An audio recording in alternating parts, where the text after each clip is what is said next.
اس نے تعصب اور غصے سے سر جھٹکا۔ پاپا نے اسے کتنی زبردست آفر دی تھی، انگلینڈ جانے کے خواب کون نہیں دیکھتا، خصوصاً ترقی پذیر ملکوں کے شہری، مگر اس احمق نے کتنے مزے سے رد کر دیا۔ اس آفر کو وہ یہ کہہ کر وہ اپنے آبائی گاؤں میں اپنا ذاتی ہاسپٹل تعمیر کرنا چاہتا ہے۔ اس کی اس سطحی سوچ نے پاپا کو کتنا شوق پہنچایا تھا۔ مما تو خیر ان لوگوں کے چھوٹے اور تنگ ذہنوں سے اچھی طرح واقف تھی، مگر خود اسے بھی عمر جیسے تعلیم یافتہ شخص سے ایسی سوچ کی توقع نہ تھی۔ ٹفر وہ پیر پٹکتی وہاں سے چلی گئی تھی۔ ان ساری باتوں کو 3 سال ہو چکے تھے، اور اب بھلا اسے عمر سے یا کسی سے بھی کیا واسطہ؟ پاپا کی ڈیتھ کے بعد تو اس کی اور مما کی ان سے رسمی میل ملاقات ہی تو رہ گئی تھی۔ وہ سر جھٹک کر بیڈ سے کھڑی ہو گئی اور ٹائٹ ڈریس اٹھا کر باتھ روم کا رخ کیا۔ رمنا نے یہ خبر سب کو ہی نشر کر دی کہ رباب پینی آپا کی شادی میں شریک تھی۔ اس کی پڑوسن سے دوستی جو ہے اور سنا ہے دونوں کی سوچوں میں بھی ہم آہنگی ہے۔ ویسے تم سے بات ہوئی اس کی؟ آمنہ آپی تکیے کا غلاف چڑھاتے ہوئے اس کی طرف جھکی، پھر اس کے چہرے کو بغور دیکھ کر اپنا سوال بھول گئی۔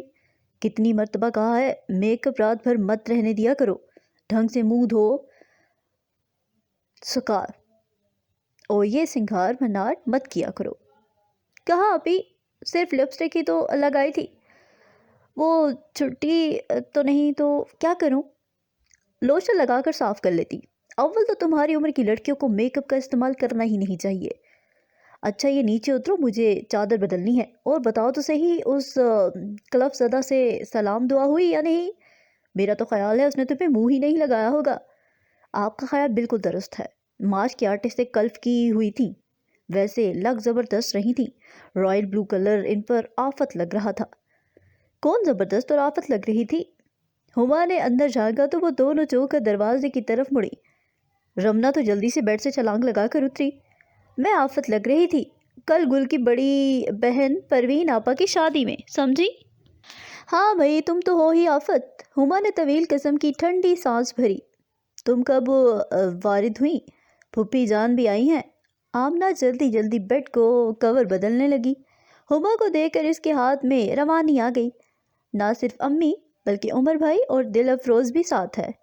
ہما نے کہا تو آمنہ میلی چادر و غلاف اٹھا کے باہر لپک گئی، جبکہ رمنا منہ پر پانی کے 4-5 چھپا کے مار کر تولیہ اٹھائے اس کی طرف آتے ہوئے بولی، عمر بھائی بھی آئے ہیں؟ چلو اچھا ہوا، ان کے لیے میرے پاس ایک اطلاع ہے۔ کیا؟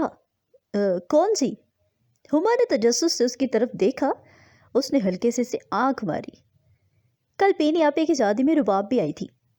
یہ کون سی انہونی ہو گئی؟ ہما نے منہ بنایا۔ او یوں بھی عمر بھائی تو اسے بھول بھال بھی چکے ہیں، اب ایسی تو چیز بھی نہیں ہے وہ تو میں کب کہتی ہوں کہ وہ ان کی یاد میں رو رو کر مٹکے بھر چکے ہیں۔ چلو آؤ دل افروز، کہاں اٹک گئی؟ وہ موضوع بدل کر ہما کا ہاتھ پکڑے کمرے سے باہر آ گئی۔ دل افروز اپنے نازک سراپے کے ساتھ کچن میں متحرک تھی۔ بس بھائی دل افروز، دل آویزہ اور دل و جان تو تم ہوئی ہو اس گھر میں سب کی، اب تمہیں مزید اپنے خفیہ جوہر دکھانے کی ضرورت نہیں ہے۔ ہمارے غازی بھائی اب نام ہی کے غازی رہ گئے ہیں، ورنہ تو پورے کے پورے شہید ہو چکے ہیں تمہارے ہاتھوں۔ وہ پیچھے سے آ کر اس کی ڈال جیسی کمر میں جھول گئی، جواباً زوردار مکہ بازو پر پڑا۔ جب بھی بولنا فضول ہی بولنا۔ میں ممانی جان کو دیکھ کر یہیں آ گئی، عمر بھائی نے چائے کی فرمائش کر دی۔ آمنہ بیچاری کام میں لگی ہے، زرینہ بھی ایک نمبر کی کام چور ہے، جو کبھی آمنہ بیچاری کو ستایا نہ ہو۔ میں نے سوچا میں ہی چائے بنا دوں۔ تو اتنی وضاحت دینے کی کیا ضرورت ہے، چور کی داڑھی میں تنکا۔ رمنا دل افروز کو کچھ مارنے کو دکھائی نہ دیا تو ڈرانے کو ماچس سے اٹھا لی، جس پر رمنا مصنوعی گھبراہٹ سے پیچھے ہٹی، پھر انتہائی دل ووز قسم کی سانس بھرتے ہوئے بولی، سنا تھا لوگ بہوؤں کو جلا دیتے ہیں، اب بہو نند کو جلانے لگی ہے، خدا جانے آ گئے اور کیا دیکھنا نصیب ہوگا۔ کیا ہوا؟ چائے نہ ہوئی پائے ہو گئے، ابھی تک نہیں بنی؟ غازی اور عمر اسی طرف چلے آئے۔ غازی نے ہی اندر جھانکا تھا، مگر نشانہ خطا ہو گیا۔ نگاہوں کے سامنے دل افروز کے بجائے رمنا آ گئی تھی۔ چائے دراصل دل افروز بنا رہی ہے، جو انتہائی دل جمی سے بنے گی اور دل پذیر قسم کی ہوگی، جسے پی کر آپ کا دل شاد ہو جائے گا۔ دل افروز اپنی ہنسی چھپانے کو رخ موڑ گئی تھی، جبکہ غازی رمنا پر بس گھورتی نظر ڈال کر ڈرائنگ روم کے صوفے پر جا کر بیٹھ گیا۔ عمر نے ایک نظر اس پر ڈالی، پھر سگریٹ کے لیے اندر آ کر ماچس اٹھانے لگا، جب رمنا رازدارانہ لہجے میں بولی، عمر بھائی، کل میری فرینڈ کی بہن کی شادی تھی، اس میں رباب بھی آئی تھی۔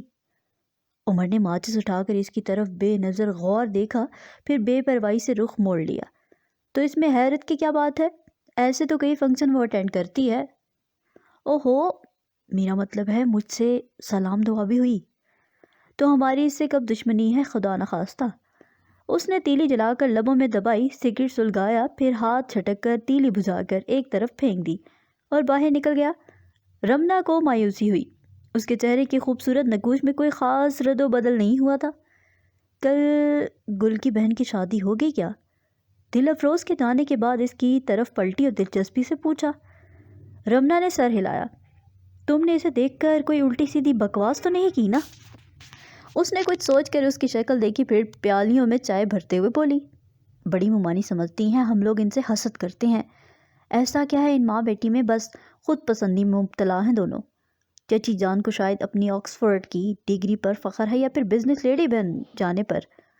ایویں بزنس لیڈی، بیٹے کو لے کر باہر تعلیم کے لیے بھیج دیا اور وہ وہیں کا ہو گیا، بیٹی کو کاروبار میں لگا دیا۔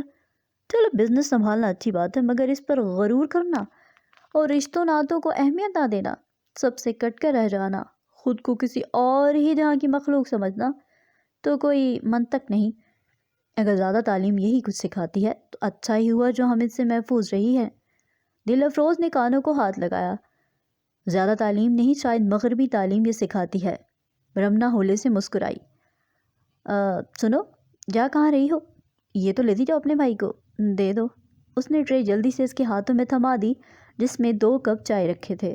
رمنا نے بڑی معنی خیز قسم کی سانس بھری تو وہ اسے گھور کر ہلکے سے ہنس دی۔ اسی ہفتے ان سب کا یکا یک پروگرام گاؤں جانے کا بن گیا۔ دراصل پھوپھی جان جا رہی تھیں۔ دادی کی طرف تو دل افروز اور ہما کا بھی ارادہ بن گیا۔ عمر کے تو زیادہ تر ویوں بھی گاؤں میں ہی گزرتے تھے، اس کا ہاسپٹل آخری مراحل میں جو تھا۔ ہما نے رمنا کو بھی ساتھ گھسیٹ لیا۔ میں کل بڑی بھابھی کی طرف بھی جاؤں گی، اماں کا پیغام دینا ہے، پھوپھی رات کے کھانے کے دوران بولی۔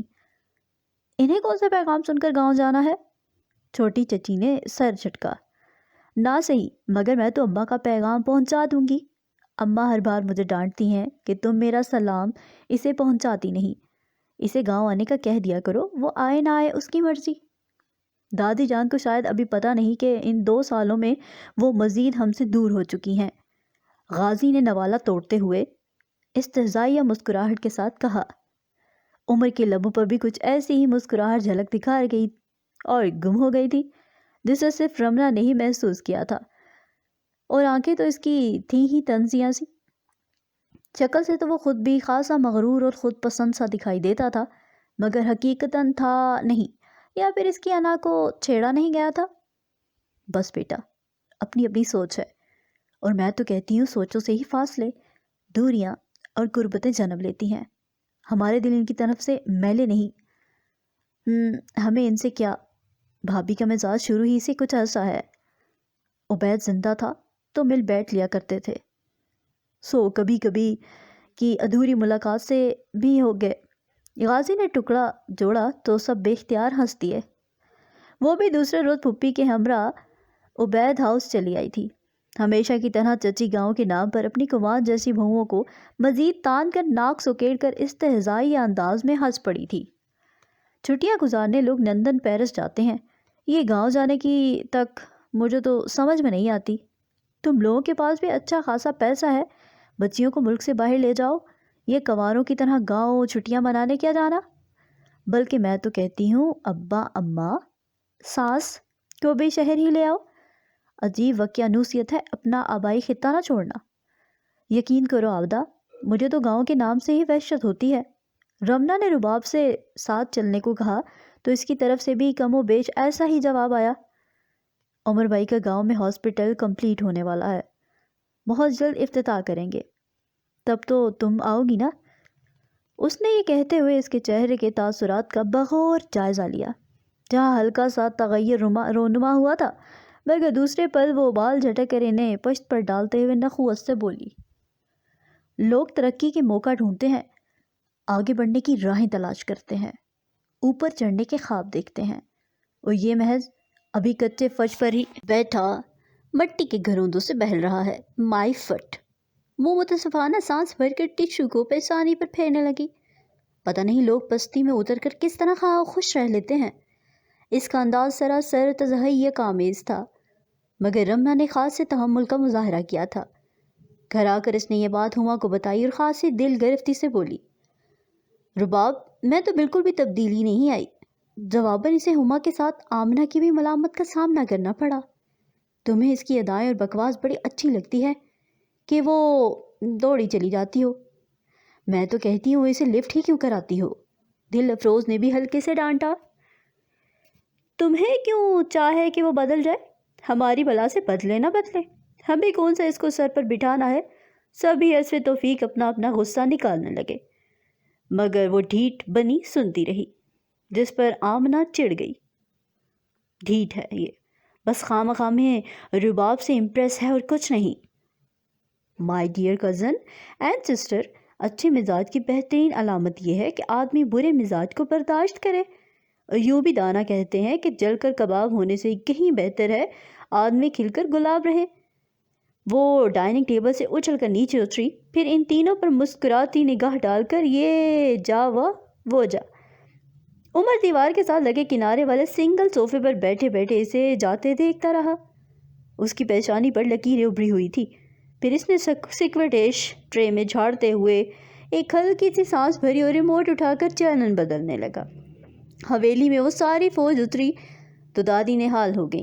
پھوپھی اور عمر تو پہلے ہی جا چکے تھے۔ یہ سارا قافلہ غازی کے ساتھ پہنچا تھا۔ لو دیکھو ذرا، عمر نے تو مجھے بھینک تک نہ پڑنے دی کہ تم سب بھی آ رہی ہو میری حویلی کو رونق بخشنے۔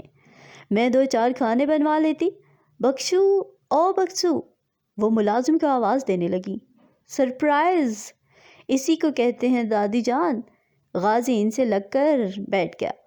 یہ تم شہر والوں کی عجیب عادت ہے۔ انہوں نے اس کے سر پر ہلکے سے چست ماری، پھر فوراً ساری لڑکیوں کو خود سے لپٹا کر پیار کیا۔ یکدم ان کی آنکھوں کے چمکتے جگنوں مان سے ہوئے اور اداسی ان کی روح سے لپٹ گئی۔ پھوپھی ان کے چہرے کے تاثرات دیکھ کر خود بھی ملول سی ہو گئیں۔ بس ایک عبید کی بیوی اور بیٹی کی کمی رہ جاتی ہے۔ انہوں نے افسردہ سی سانس کھینچتے ہوئے پھوپھی کے ہاتھ پر ہاتھ رکھ دیا۔ میں آپ کا پیغام دے آئی ہوں، وہ آہستگی سے بولی۔ ایک عجیب سی افسردگی چند لمحے ماحول کا حصہ رہی، مگر دوسرے پل غازی کی بدمزاح باتوں نے ماحول کو خوشگوار بنا دیا۔ شام کو لڑکیاں سیر کو نکل گئیں، مگر رمنا ایک کتاب لیے کمرے میں لیٹی رہی۔ پھر کتاب پڑھتے پڑھتے اسے رباب کا خیال آ گیا۔ اس نے کتاب سینے پر الٹ کر رکھ دی اور سوچنے لگی، کتنی بے وقوف ہے رباب۔ عبید، اس نے خاندان کے سب سے خوبصورت اور ٹینڈی لڑکے کو ٹھکرا دیا۔ ایسا بھی نہیں تھا کہ وہ متاثر نہ ہوئی تھی، اس کی مقناطیسیت اس پر اثر انداز نہ ہوئی تھی۔ وہ تو پہلی ملاقات میں ہی مقابل کو اپنے ذہن میں جکڑنے کا ہنر رکھتا تھا، اور شاید اپنی شخصیت کی اس سحر انگیزی سے وہ خود بھی اچھی طرح واقف تھا۔ اسے پھوپھی جان کی بڑی بیٹی نیلو آپا کی مہندی کی وہ تقریب یاد آئی جب رباب کا نیلا دوپٹہ موم بتی پر جا پڑا تھا اور جسے عمر نے دیکھ کر جھٹکے سے کھینچ لیا تھا۔ اس طرح کے دوپٹہ پورا کا پورا عمر کے ہاتھ میں آ گیا تھا۔ وہ اپنے دوپٹے کے جل جانے کے خوف سے زیادہ عمر کو دیکھ کر دم بخود رہ گئی تھی۔ اس نے عمر کو بہت طویل عرصے کے بعد دیکھا تھا، اور خود عمر بھی اسے پورے 5 سال بعد دیکھ رہا تھا۔ ان دنوں وہ زیادہ تر لندن میں رہتی تھی۔ دراز کا تیکھے نقوش والی رباب عمر کے دل کے تاروں کو چھو گئی تھی، یا یہ سچویشن ہی رومانٹک قسم کا ماحول تخلیق کر گئی تھی۔ بہرحال متاثر ہونے کا احساس 2 طرفہ تھا۔ اس نے رباب کے چہرے پر بھی ایک عجیب سی شادابی بکھری دیکھی تھی، مگر عمر کے دل کی گہرائی تو کوئی ناپ ہی نہیں سکتا تھا۔ اتنا گہرا آدمی اس نے اپنی زندگی میں کبھی نہیں دیکھا تھا۔ خیال رکھو، ابھی یہ آگ کی لپیٹ میں آ جاتا۔ وہ اسے سرزنش کر رہا تھا تو کیا ہوتا؟ وہ بے خودی کی گرفت میں تھی۔ جل جاتی تم؟ نہیں، آپ قریب جو کھڑے تھے، میں بھلا کیسے جل جاتی؟ وہ سر نفی میں ہلا کر ہلکے سے ہنسی تھی اور دوپٹہ اس کے ہاتھ سے لے کر کندھے پر ڈالتی چلی گئی، مگر عمر کتنی دیر وہیں کھڑا رہا۔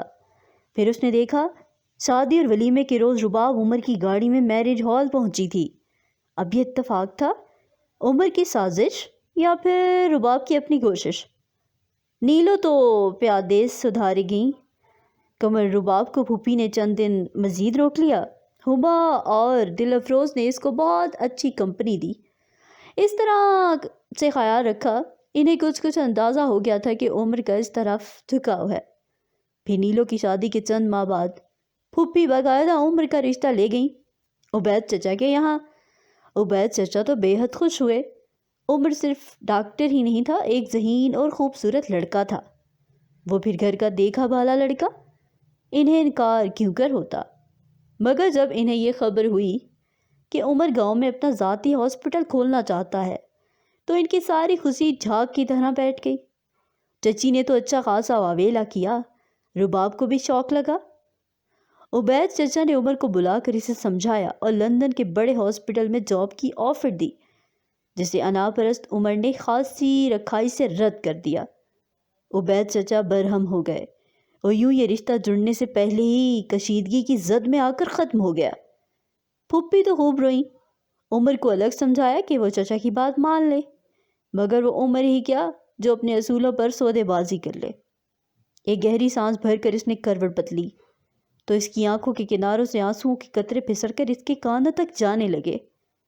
وہ نمی محسوس کر کے چونک پڑی، آہستگی سے انگلی سے ان گوشوں کو صاف کیا اور کتاب ایک طرف رکھ کر بیڈ سے اتر گئی۔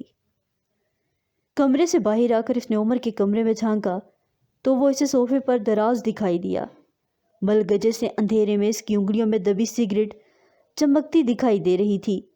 اسے لگا جیسے وہ ماضی کے کسی خوش رنگ خیال میں گم ہے، رباب کے بارے میں سوچ رہا ہے، اسے یاد کر رہا ہے۔ وہ بے آواز قدموں سے اندر آ گئی اور لائٹ آن کی تو وہ چونکا۔ تم گئی نہیں ہما کے ساتھ؟ وہ اسے دیکھ کر جلدی سے اٹھ کر بیٹھ گیا۔ نہیں، میں ایک بہت اچھی کتاب پڑھ رہی تھی۔ وہ اس کے ڈائننگ ٹیبل کے پاس آ کر کھڑی ہو گئی اور اس کی طرف ایک ٹک دیکھنے لگی۔ یہ قرض خواہوں کی طرح کیوں گھور رہی ہو؟ وہ ٹیبل سے ایش ٹرے اٹھاتے ہوئے اس کے گھورنے پر بولا تو وہ سر کو جنبش دے کر رہ گئی۔ پھر ہلکی سی سانس بھر کر اس کی رائٹنگ ٹیبل پر پڑی ڈائری پر انگلیاں پھیرتے ہوئے بولی، اگر رباب بھی یہاں ہوتی تو کتنا مزہ آتا نا۔ کسے، تمہیں یا اسے؟ اس نے پیکٹ سے نیا سگریٹ نکالتے ہوئے اس کی طرف دیکھا۔ کیوں، آپ کو مزہ نہیں آتا؟ اس نے ہلکی سی حیرت کا اظہار کیا۔ مجھے تو یوں بھی گاؤں میں مزہ آتا ہی ہے، اس کے لیے مجھے کسی کے ہونے نہ ہونے سے فرق نہیں پڑتا۔ اس کی سمت ٹک ٹک دیکھتے ہوئے اس نے گہری سنجیدگی سے کہا، مگر رمنا کو جانے کیوں اس کا انداز خاصا گول ہول سا لگا۔ اس نے گہری سانس کھینچی اور ہلکی سی مسکرائی، جیسے اس کے جواب سے تسلی نہ ہوئی ہو۔ کسی کے ہونے نہ ہونے کا ہماری زندگی میں بہت دخل ہوتا ہے، تنہائی میں بھی ہم اس کی موجودگی محسوس کرتے ہیں اور بسا اوقات ہجوم میں بھی اس کی کمی پریشان کرتی ہے۔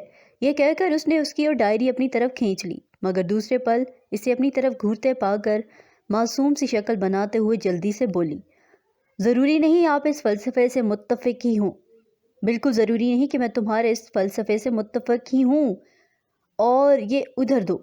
اس نے اسے ہنوز گھورتے ہوئے ڈائری کی طرف اشارہ کیا۔ آپ کے راز مجھ سے مخفی تو نہیں ہے عمر بھائی؟ شرارت سے بولی اور ڈائری اسے دینے کے بجائے ہاتھ پیچھے کر لیا۔ یہ تمہاری خوش فہمی ہے، بلکہ غلط فہمی، تم کچھ نہیں جانتی۔ وہ اپنی جگہ سے اٹھا، اس سے پہلے کہ وہ بھاگتی اس نے اس کا بازو پکڑ لیا اور اس کی گرفت سے ڈائری نکال لی۔ وہ ناراض بچے کی طرح اسے صرف گھور کر رہ گئی، پھر یکدم ہنس پڑی۔ جی ڈھونڈتا ہے پھر وہی فرصت کے رات دن، بیٹھے رہیں تصور جانا کیے ہوئے۔ آپ کو شاید میں نے ڈسٹرب کر دیا، آپ تصور جانا ہی میں گم تھے، ہے نا؟ وہ پھر کھلکھلائی۔ اس کی آنکھوں میں شرارت تھی، مگر جواباً کچھ نہیں بولا، بس اسے دیکھتے ہوئے ایک متصاطف سی سانس بھر کر رہ گیا اور ڈائری دراز میں ڈال دی۔ پھر کی بورڈ سے گاڑی کی چابی اٹھاتے ہوئے بولا، آؤ تمہیں ہاسپٹل دکھاؤں، بہت جلد افتتاح ہونے والا ہے۔ وہ راہداری میں پڑے ہما کے جوتے پیر میں گھسیٹتی اس کے پیچھے لپک گئی۔ ہاسپٹل کا کام آخری مراحل میں تھا۔ وہ اسے ایک ایک حصہ دکھا رہا تھا اور ساتھ ساتھ اس کی تفصیل بھی بتا رہا تھا، مگر جانے اسے ایک دم کیا ہو گیا، وہ ان ملکوں سے زیادہ عمر کو دیکھتی رہی۔ اسے وہ نظر یاد آنے لگی۔ سنا ہے بولے تو باتوں سے پھول جھڑتے ہیں، سنا ہے بولے تو باتوں سے پھول جھڑتے ہیں، یہ بات ہے تو چلو بات کر کے دیکھتے ہیں۔ سنا ہے لوگ اسے آنکھ بھر کے دیکھتے ہیں، سو اس کے شہر میں کچھ دن ٹھہر کے دیکھتے ہیں۔ سنا ہے آئینہ تمثال ہے جبھی اس کی، جو سادہ دل ہے اسے بن سور کے دیکھتے ہیں۔ وہ آخر میں اسے کینٹین میں لے آیا تھا۔ اب اس کے شہر میں ٹھہرے کہ کوچ کر جائیں، فراز آؤ ستارے سفر کے دیکھتے ہیں۔ گرم گرم سموسے اور چائے اس کے آگے رکھتے ہوئے اس نے میز پر انگلیاں بجائیں تو وہ یوں چونکی جیسے وہ یک لخت اس کے سامنے آ گیا ہو۔ تصور سے نکل کر حقیقت میں پھر اپنی ہی سی کیفیت پر وہ خفیف سی ہو کر رہ گئی۔ ہاں، بہت زبردست بلڈنگ ہے، میرا مطلب ہے ہاسپٹل۔ نظریں ملانے پر وہ مسکرائی، جواباً اس کی لبوں کی تراش میں پھیلی مسکراہٹ کچھ اور کشادہ ہو گئی۔ ہاں، مگر تم نے دیکھا ہی کہاں، تمہارا دھیان تو کہیں اور تھا۔ وہ سرت سے نظریں جھکا گئی، گویا وہ اس کی چوری پکڑ گیا تھا۔ اسے شرمندگی کی لپیٹ میں آیا دیکھ کر وہ جلدی سے بات کا رخ بدلتے ہوئے بولا، بس ابھی تو اس کینٹین سے ہی شروعات ہوئی ہے۔ پیاز سموسے بڑے عمدہ بناتا ہے، کھاؤ، تم جیسی پھوڑ لڑکیوں کو اس سے بہت کچھ سیکھنے کو ملے گا۔ اس کا انداز شگفتہ تھا، شاید وہ اپنی پہلی بات کے تاثر کو ختم کرنا چاہتا تھا، مگر باوجود کوشش کے وہ مسکرا بھی نہ سکی۔ سموسے واقعی عمدہ تھے۔ واپسی پر اس نے سموسوں کی تعریف کی تو عمر نے سر ہلایا۔ ہاں، وہ تم نے دراصل دھیان سے کھائے تھے نا؟ دراصل میں اس وقت بھی کچھ اور نہیں رباب کے بارے میں سوچ رہی تھی۔ اس نے جلدی سے اپنا دفاع کیا تو وہ ایک ہنکار بھر کر رہ گیا اور ایک بار پھر وہ شرمندہ سی ہو کر رہ گئی۔ کبھی کبھی الفاظ اتنے شرمندہ نہیں کرتے جتنی خاموشی۔ وہ کھڑکی کی طرف منہ کر کے بیٹھ گئی۔ کھیتوں کا دور تک سلسلہ چلا جا رہا تھا۔ سرسوں کے سنہری کھیت کا سلسلہ ختم ہوا تو ان کے اپنے باغات دکھائی دینے لگے۔ اچانک وہ ناشپاتی کا درخت دیکھ کر مچلی۔ اتنی بہت سی ناشپاتیاں! پلیز عمر بھائی، گاڑی روکے نا، ہمارے اپنے کھیت کی ہیں، میں توڑوں گی تو چور نہیں کہلاؤں گی۔ عمر نے گاڑی روک دی۔ بس 2 منٹ میں آئی۔ وہ نیچے اتر گئی اور ایک طرف کو دوڑ گئی۔ وہ گاڑی کی سیٹ پر ٹیک لگا کر سگریٹ سلگانے لگا، پھر اس کے آنے تک جلدی جلدی کش لگا کر آدھی ختم کر ڈالی۔ اتنی میٹھی ناشپاتیاں میں نے زندگی میں آج سے پہلے کبھی نہیں کھائیں۔ وہ 2-3 ناشپاتیاں اٹھائے چلی آئی۔ اس لیے کہ تم نے آج سے پہلے کبھی ناشپاتی کھائی ہی نہیں ہے۔ اس نے سگریٹ بجھا کر باہر اچھال دی اور گاڑی سٹارٹ کر دی۔ وہ بے ساختہ ہنسی تھی۔ یہ تو عجیب تر و تازہ مہکی ہوئی ہنسی تھی، جو گاڑی میں ہی نہیں عمر کے دل کے در و دیوار میں بھی گونج کر رہ گئی۔ دوسرے پل اس نے بے حد رش انداز میں گاڑی دوڑا دی۔ جس روز عمر کے ہاسپٹل کا افتتاح تھا، اسی روز صبح ہی صبح آمنہ نے فون پر اطلاع دی کہ چھوٹی چچی کو انجائنا کا اٹیک ہوا ہے، وہ ہاسپٹل میں ہے۔ تو اس خبر پر ہوائیں اڑ گئیں۔ ان سب کا ہی واپسی کا پروگرام بن گیا۔ دادی کو رباب کی تنہائی کی فکر کھانے لگی۔ وہ جب ہاسپٹل پہنچے تو پتہ چلا چچی ICU میں ہی ہیں اب تک، جبکہ رباب ایک کونے میں بیٹھی ٹیشو پیپر سے اپنی ناک اور آنکھیں پونچھتی دکھائی دی۔ ایک طرف اس کی پرانی ملازمہ کھڑی تھی، جو رباب بی بی کی دل کی جوئی میں مصروف تھی۔ دادی نے اسے روتے ہوئے لپٹا لیا، مگر وہ جلد ہی ان سے الگ ہو کر قریبی بینچ پر بیٹھ گئی۔ ہوا کیا تھا؟ عابدہ گاؤں آئی تب تو فضیلہ اچھی بھلی تھی۔ وہ اس کے نروٹھے پن کو نظر انداز کرتے ہوئے بولی، بس یہ مولا کا جو حکم تھا۔ اس کے بجائے اس کی ملازمہ نے تفصیل بتائی۔ فرحان صاحب کا فون آیا تھا سویرے سویرے، اور انہوں نے اپنی شادی کی خبر، بس جی یہ خبر سنتے ہی بی بی ایک طرف لڑک گئی۔ نہیں، مما کی طبیعت تو رات ہی سے خراب تھی، یہ خبر تو بس بہانہ بنی۔ رباب درمیان میں بولی۔ شاید فرحان کا دماغ بھی مقصود تھا۔ فرحان کی شادی کی خبر ان سب کے لیے بھی دھچکا تھی۔ کون ماں ہے جو بیٹے کی شادی کا ارمان دل میں نہیں رکھتی، مگر اولاد اتنی حساس ہو تب نہ۔ دادی جی ایک افسردہ سانس بھر کر رہ گئی۔ رباب کے منع کرنے کے باوجود بھی دادی چچا جان کے ساتھ رات بھر ہاسپٹل میں رہیں۔ مگر فجر سے کچھ دیر پہلے فضیلہ چچی کے انتقال کر جانے کی خبر خاندان بھر میں بم کی طرح پھٹی۔ لڑکیوں پر تو رنج سے سختہ طاری ہو گیا، اور جب سختہ ٹوٹا تو نہ تھمنے والے آنسوؤں کا سلسلہ چل نکلا۔ رباب کا کیا حال ہوگا؟ وہ تو بالکل تنہا ہوگی۔ رمنا کا دل رباب سے لپٹ کر رونے کو چاہا۔ وہ پہلی گاڑی میں ہی غازی کے ساتھ عبید ہاؤس روانہ ہو گئی، مگر اسے رباب سے لپٹنے کا موقع نہ ملا، نہ تسلی دینے، نہ اس کے ساتھ بیٹھ کر غم ہلکا کرنے کا۔ وہ اپنی سہیلیوں اور اپنی ماما کی عزیز جاننے والی عورتوں کے جلوں میں اپنا غم ہلکا کر رہی تھی۔ رمنا کو اس پر بے حد ترس آیا۔ فرحان بھی صبح 8 بجے کی فلائٹ سے پہنچا تھا۔ اس کی نئی نویلی دلہن بھی اس کے ہمراہ تھی۔ وہ پاکستانی ہی تھی مگر برطانوی نیشنلٹی رکھتی تھی۔ فرحان کو دیکھ کر رباب اپنا ضبط کھو بیٹھی تھی، مگر اس نے اسے گلے لگانے کے بجائے صرف سر پر ہاتھ رکھ کر تسلی دی۔ چچی کو ان کی آخری آرام گاہ تک پہنچا دیا گیا۔ ان کے بڑے سے گھر میں اتنے بہت سے لوگوں کی موجودگی کے باوجود ایک ناقابل برداشت ویرانی محسوس ہو رہی تھی۔ رباب اپنے کمرے میں بند ہو کر رہ گئی تھی۔ فرحان جانے کہاں تھا؟ اس کی بیوی ہی ساری رسمیں نبھا رہی تھی۔ دادی نے رباب کے پاس ٹھہرنا چاہا، مگر چچا جان انہیں زبردستی ساتھ لے گئے۔ رباب یا فرحان نے بھی ان کے جانے پر کسی قسم کا رد عمل ظاہر نہیں کیا۔ البتہ عمر کو فرحان نے ٹھہرنے کو کہا، مگر اس نے شائستگی سے معذرت کر لی۔ آپ وہاں رک جاتے تو اچھا تھا۔ رباب کتنی اکیلی ہو گئی ہے، کم از کم آپ کا آسرا تو رہتا۔ واپسی پر رمنا عمر سے بولی تو اس نے اسے بری طرح جھاڑ دیا۔ تم میری امی بننے کی کوشش مت کرو۔ وہ کھسیا کر چپ ہو گئی۔ ماما نے بھی آنکھوں میں اسے لتاڑا تھا۔ فرحان کی بیوی نے کسی کو بھی خاص متاثر نہیں کیا تھا، بلکہ فرحان کی بیوی کو دیکھ کر تو دادی کا رباب کے لیے اور دل گدزار ہو گیا تھا۔ مجھے تو اس عورت میں بالکل بھی مروت نہیں لگتی۔ خدا جانے اس کا رویہ رباب کے ساتھ کیسا ہوگا۔ اونچے گھر کی لڑکی ہے، مغرب میں بلی پڑی ہے، اور دل مات دارجی رشتہ دار نعتوں کی اہمیت کا کوئی تصور نہیں ہوتا۔ نانی جان، دیکھا نہیں آپ نے یہاں کا بھلا بڑا فرحان بھی مغرب کی ہو کر کیسا بدل گیا ہے؟ دل افروز بولی۔ وہ روز سے مسلسل فرحان کی بیوی پر تبصرے جاری تھے۔ ایک بار تو غازی اکتا کر رہ گیا، آپ لوگوں کو کون سا اس کے ساتھ رہنا ہے؟ فرحان کو پسند ہے یہ کافی نہیں؟ میاں بیوی راضی تو کس کو کیا تکلیف ہے؟ اس کی بات پر عمر بے ساختہ مسکرایا تھا۔ ارے میں تو رباب بچی کی وجہ سے کہہ رہی ہوں، بڑے بھائی اور بھابھی تو ماں باپ کی جگہ ہوتے ہیں۔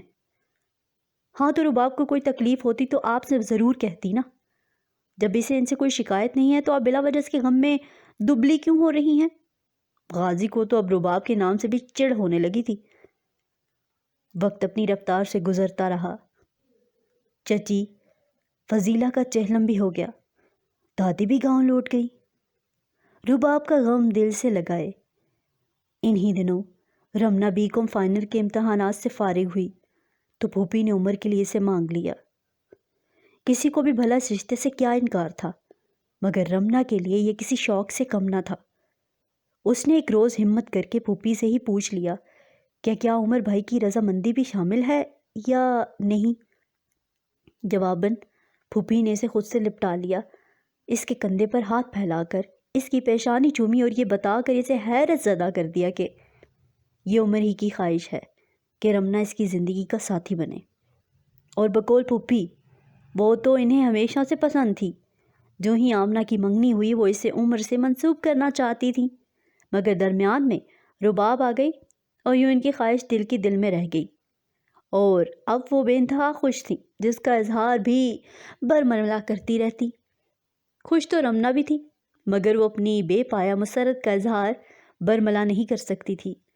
مگر اس خوشی کے ساتھ ایک ناآسودگی کا احساس بھی دل کے گوشے سے اٹھتا تھا۔ یہ جو کہتا ہو رہا ہے ٹھیک ہے یا غلط؟ کیا اسے خوش ہونا چاہیے؟ وہ خوش ہونے لگتی تو اس طرح کی سوچیں اس کی مسرت انگیزی کو کاٹ کر رکھ دیتی۔ ایک طویل عرصے کے بعد اس نے اپنی درواز سے سیاہ جلد والی ڈائری نکالی، جس میں جا مجا عمر خان کے خوبصورت فوٹو تھے۔ یہ اس وقت کا زمانہ تھا جب وہ میٹرک کے امتحانات سے فارغ ہوئی تھی، اور بزرگ شاید ٹھیک ہی کہتے ہیں، فارغ ذہن شیطان کا کارخانہ ہوتا ہے۔ بہت سی بیکار سوچوں کے ساتھ عمر خان کی سوچ بھی اس کے ذہن و دل میں جگہ بنانے لگی تھی۔ جوانی کے نوخوز جذبوں سے آشنا ہونے اور انہیں محسوس کرنے کا نازک سا دور تھا۔ ایسے میں وہ اس جوان نرم و نازک بیل کی مانند تھی جو بڑھتے ہوئے قریبی دیوار کا سہارا لے کر اس سے لپٹتی ہے۔ اس نے بھی اپنے اس ہیرو جیسے کزن کو اپنے دل میں اتار لیا تھا۔ عجیب بچگانہ معصومانہ محبت تھی، جہاں اس کی تصویر نظر آتی گھٹ سے چرا کر ڈائری میں چھپا لیتی اور تنہائی میں گھٹنوں اس سے دیکھا کرتی۔ اس کا خیال تھا وہ محض بچپن کا بچگانہ اور معصومانہ زمانہ تھا جس میں اس طرح کی حرکتیں سرزد ہو ہی جایا کرتی ہیں۔ وہ اب اس دور سے نکل آئی ہے، میچورگی ہو چکی ہے، مگر یہ محض اس کا خیال ہی ثابت ہوا تھا۔ جب رباب درمیان میں آئی تھی تب اسے احساس ہوا کہ کبھی کبھی بچپن کے نقش بھی بڑے گہرے ہوتے ہیں، مٹائے نہیں مٹتے، مگر اب جب کہ رباب درمیان سے نکل گئی تھی پھر وہ معموم کیوں تھی؟ اپنی اس کیفیت سے وہ خود بھی الجھی ہوئی تھی۔ اس نے بے اختیار عمر کی تصویریں بھری ڈائری پر سر جھکا لیا۔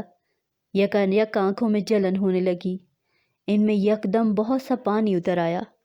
میری زندگی میں بس ایک کتاب ہے، ایک چراغ ہے، ایک خواب ہے اور تم ہو۔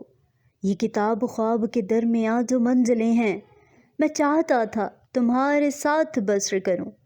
یہی کل اثاثہ زندگی ہے، اس کو ذرا سفر کروں۔ میرے دل و جاں خوش پر بجز تمہارے کبھی کسی کا گزر نہ ہو، مگر اس طرح کہ تمہیں بھی خبر نہ ہو۔ بہت سی پریشان سوچوں کے باوجود ایک عجیب سی خوشی کی خوشبو تھی جو وہ اپنے رگ و پے میں اترتی محسوس کر رہی تھی، جیسے کوئی چمکیلا سیال جسم میں ہولے ہولے سرایت کر رہا ہو۔ اس کی منگنی کی رسم گاؤں میں ہونا تھی اور اسی صبح عمر کے ہاسپٹل کا افتتاح ہونا تھا۔ وہ سب 2 روز پہلے ہی گاؤں آ چکے تھے۔ حویلی میں تو گویا رونقیں اتر آئی تھیں۔ سر شام حویلی کی ملازماؤں کے ساتھ لڑکیاں ڈھولک لے کر بیٹھ جاتیں، ہما رمنا کو بھی پکڑ کر کمرے سے باہر لے آتی۔ ابھی تو منگنی ہو رہی ہے، یہ ساری شرم شادی کے لیے جمع رکھو، چلو پکڑو یہ اسٹیک۔ ہما نے زبردستی اسٹیک پکڑائی، مگر وہ شرمانے سے زیادہ متوجہ سی ہو جاتی، اور جو عمر نے اسے کھیلتے دیکھ لیا تو کیا سمجھے گا کہ یہ کس قدر خوش ہے۔ کہاں رباب رباب کر کے اس کی جان کو آ جاتی تھی، اور اب عمر کو پانے کی مسرت سے ناچ رہی ہے۔ عمر اس طرح سوچتا تھا؟ نہیں، یہ سب تو اس کی اتنی سوچیں، خیالات اور واہمات تھے جو اسے کبھی مغموم کر جاتے۔ وہ چہرے پر جتنی بھی نقابیں ڈال لیتی، مگر آنکھیں اپنے اندر کے حبس، اپنے اندر کے خلفشار سے مشروط ہوتی ہیں، اور اس کی خوبصورت آنکھیں بھی بظاہر کام میں منہمک نظر آتے عمر خان سے چھپی نہ تھی۔ دل افروز نے اس کے ہاتھوں میں بڑی خوبصورت مندی لگائی تھی۔ وہ بیٹھے بیٹھے اتنی تھک گئی تھی کہ دادی کے کمرے میں جا کر لیٹ گئی، مگر باوجود تھکن کے نیند کے آنکھوں سے کوسوں دور تھی۔ اپنے ہاتھوں کو گھورتے ہوئے وہ سوچ رہی تھی، اگر یہ مہندی رباب کے ہاتھوں میں لگتی تو شاید عمر زیادہ خوش ہوتا۔ اس نے عمر کے چہرے پر بہت کچھ کھوجنا چاہا تھا، کوئی ایسا جذبہ جو اس کے اندر پھول کھلا دے، اس کی ڈولتی ناؤ کو ساحل پر یک لخت لے آئے، یا پھر کوئی ایسا تاثر جو اس ساری خوش فہمیوں کو اکھاڑ کر پھینکے، مگر وہ ناکام رہی تھی۔ پتہ نہیں اس شخص کے اعصاب مضبوط تھے یا اسے جذبوں پر نقابیں ڈالنے کا ہنر آتا تھا، یا پھر وہی چہرہ شناس نہ تھی۔ لڑکیاں لاپی میں ایک شور ہنگامہ اٹھائے ہوئے تھیں، مہندی بھی لگا رہی تھیں اور گانے بھی گا رہی تھیں کہ اچانک ان کی ہنسی کی جھنکار بند ہو گئی۔ ان کے مہندی والے ہاتھ ٹھٹر گئے۔ رباب اندر داخل ہوئی تھی اور ارد گرد سے بے نیاز بس دادی کی طرف بڑھی تھی۔ دوسرے پل ان سے لپٹ کر وہ زار و زار رو رہی تھی۔ کلف زدہ رباب عبید ایسی بکھری اور ٹوٹی دکھائی دے رہی تھی کہ کسی کے پاس اس قسم کا تصور بھی نہ تھا۔ آپ لوگوں نے مجھے بالکل ہی بھلا دیا دادی جان، میں بالکل اکیلی رہ گئی، بے ویران چوٹی کی مانند اکیلی، تنہا۔ اس کی ہچکیاں بند نہیں ہو رہی تھیں۔ فرحان نے آتے ہی پورے بزنس اپنا قبضہ جما لیا تھا، اور کبیر نے گھر پر، اور یوں اس گھر میں رباب کے لیے جگہ نہ رہی تھی، اور تھی بھی تو محض شو پیس جتنی۔ وہ اپنے ہی گھر میں جہاں حکم چلایا کرتی تھی غیر اہم ہو کر رہ گئی تھی۔ ماما نے مجھے بالکل اکیلا کر دیا۔ اس کے آنسوؤں نے خوش رنگ محفل کو اداس کر دیا تھا۔ سب کی آنکھوں میں حیرت اور بے یقینی کی جگہ دکھ اور تعصف نے لے لی تھی۔ دادی نے اسے سمیٹ لیا، پھوپھی اور چچا نے اس کے سر پر دست شفقت رکھ دیا، مگر رمنا اپنی جگہ پتھر کی مورت بنی رہ گئی تھی۔ کوئی اور وقت ہوتا تو وہ سب سے پہلے دوڑ کر رباب سے لپٹ جاتی، اس سے زیادہ آنسو بہاتی، مگر جانے کیوں اس وقت اسے اپنے قدم من بھر کے لگ رہے تھے جو اٹھائے نہ اٹھ سکتے تھے۔ وہ کھڑکی سے لگی پتھرائی آنکھوں سے رباب کو دیکھتی رہی، حالات کی گردش کو محسوس کرتی رہی، پھر آہستگی سے پلٹی، مگر بیڈ تک جانا اسے بہت لمبی مسافت لگ رہا تھا۔ وہ وہیں قالین پر بیٹھ گئی اور اپنے ہاتھوں میں لگی مہندی کو تکنے لگی جو سوکھ چکی تھی۔ وہ اسے کھرچنے لگی۔ اس کی سمجھ میں اب آیا کہ اس کا دل اتنا مضطرب، بے قرار اور پراگندہ کیوں تھا۔ عمر کو پا لینے کی بدمست خوشی اس کے اندر پھول کیوں نہیں کھلا رہی تھی؟ اس کی ہیبی سی خوف کیوں تھا؟ اس لیے کہ خوشی عارضی تھی۔ اس نے دیوار سے ٹیک لگا کر آنکھیں موند لی۔ رباب کے علم میں یہ بات تھی یا نہیں کہ رمنا اور عمر کی منگنی ہو رہی ہے؟ بہرحال وہ صبح عمر کے ہاسپٹل کے افتتاح میں شرکت کے لیے لڑکیوں کے ساتھ خود بھی تیار ہو رہی تھی۔ گویا کہ اس کے چہرے پر دکھ رقم تھا، مگر آنکھوں میں طمانینت تھی جو اپنوں کی بخشی ہوئی تھی۔ ارے تم ابھی تک یوں ہی بیٹھی ہو، تیار نہیں ہوئی؟ آمنہ رمنا کو دیکھ کر ٹھٹکی۔ نانی جان نے تیار شیار ہونے پر پابندی لگا دی ہے۔ ان کا کہنا ہے رمنا سفید چادر کا بکل مار کر اس ہاسپٹل کی اوپننگ میں شرکت کرے گی، ورنہ دلہن کے اجلے چہرے کو کسی کی نظر لگ جائے گی اور محترمہ کا رنگ و روپ ماند ہو جائے گا۔ ہما جواباً بالوں میں برش چلاتے ہوئے بولی اور رمنا کی طرف دیکھ کر شرارت سے آنکھ دبائی۔ کسی کی تو کیا عمر بھائی کی ہی نظر لگ جائے گی۔ ہما کو تو چیرنے کا موقع چاہیے تھا اور وہ زبردستی کی مسکراہٹ سجائے بیٹھی رہی۔ عمر کے ہاسپٹل کے بڑے سے ہال میں کھانے کا انتظام کیا گیا تھا۔ رمنا نے دیکھا عمر سارا وقت بے حد تر و تازہ مسکراہٹ کے ساتھ ادھر ادھر مہمانوں کی آؤ بھگت کرتا دکھائی دیا۔ بات بات پر ہنسی اس کے لبوں کی تراش میں پھیلی تھی۔ اتنا خوش تو وہ اسے کبھی نہ دکھائی دیا تھا۔ اس کی نظریں رباب پر انہیں تو اپنے پہلو سے آنچ اٹھتی محسوس ہونے لگتی اور دکھ کی ایک شدید لہر سینے سے اٹھ کر پورے جسم میں سرایت کرتی محسوس ہونے لگتی۔ اس کا دل چاہا وہ اس وقت وہاں سے اٹھ کر بھاگ جائے، سب کی نظروں سے دور، اس محفل سے دور، ان تمام سوچوں سے دور۔ کھانا شروع ہوا تو وہ چپکے سے وہاں سے نکل کر حویلی میں آ گئی۔ اسے پہلی بار شدت سے احساس ہوا کہ وہ اپنا آپ بری طرح عمر کے سامنے ہار چکی ہے اور اب اسے اپنے ہاتھوں سے کھو رہی ہے، مگر کھونا کیسا؟ جسے پایا ہی نہیں تھا اسے کھونے کا کیا سوال؟ ہاں عمر اس کا تھا ہی کب؟ کسی کو اپنا سوچ لینے سے کوئی اپنا تو نہیں ہو جاتا۔ محبت زبردستی کسی کو چھین کر پا لینے کا نام تو نہیں ہے، یہ تو ایک دوسرے کے اندر اگنے کا نام ہے، اور وہ عمر کے اندر کبھی اگی ہی نہ تھی۔ ایک افسردگی اس کی روح پر طاری ہو گئی۔